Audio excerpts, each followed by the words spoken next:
Hasnabad station সংলগ্ন একটি বস্তি এলাকায় গভীর রাতে হঠাৎ আগুন লেগে যায়। মুহূর্তের মধ্যে সেই আগুন ছড়িয়ে যায় বস্তির এলাকায়।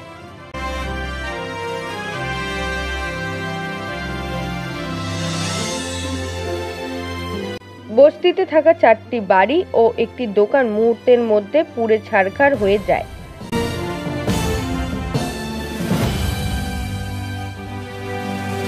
ঘটনায় খবর পেয়ে দমকলের একটি ইঞ্জিন ও এলাকার বাসীদের সাহায্যে আগুন নিয়ন্ত্রণে নিয়ে আসা হয়। আগুন লাগলো তখন কেউ বলতেও পারে না কিভাবে যে আগুনটা লেগেছে, কেউ জানে না। এবার হঠাৎ দেখি দাও দাও করে গাছটা জ্বলছে পুরো একদম। গাছটা জ্বলার পরে তারপরে গ্যাস সিলিন্ডার এমনভাবে বাস্ট করলো, সাইডে মানুষজন ছিটকিয়ে দূরে সব ছিটকিয়ে গেল ভয়তে। আর একটা ছিল সিলিন্ডার, সেটা টান মেরে পুকুরে ফেলে দিল, নাই আরও অবস্থা খারাপ হয়ে যেত মানুষের। পুরো একদম সব থেকে মানুষের যা ক্ষতি হয়েছে, 3-4টে বাড়ি পুরো একদম শেষ করে দিয়েছে। পুরো ক্ষয়ক্ষতি ঘটেছে কিরকম? হ্যাঁ, ক্ষয়ক্ষতি তো হয়েছে অনেকের। এই যে একটা দোকান ছিল পুরো একদম শেষ করে দিয়েছে, সামনে মাথায় একদম দেখা চোখে পুরো একদম শেষ। এখনো সঠিক কারণ জানতে পারেনি দমকল কর্মীরা।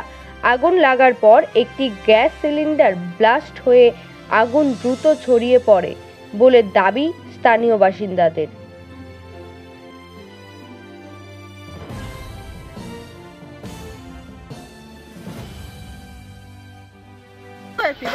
আগুন লাগাতে লাগলেন যে আমার এখানে লেগে গেছে। এবার কোনো রকম তালাটা খুলে কোনো কাগজপত্র কিছু বের করতে পারেনি। এবার না বের করতে উনি এখন জাইয়ে ফ্যান করে তারপরে এইখানে ফুল গাছের দ্বারা বসাইতে পারে। দেখি আগুন আবার এইছে ওই লাইনে যেয়ে বসাইতে গেছে।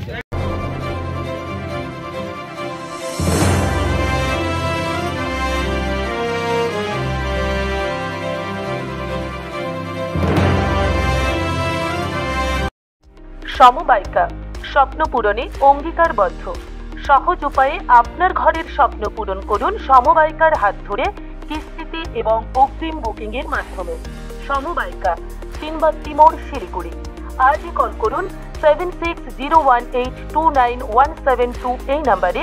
এছাড়াও কল করতে পারেন 8617037678 এই নাম্বারে।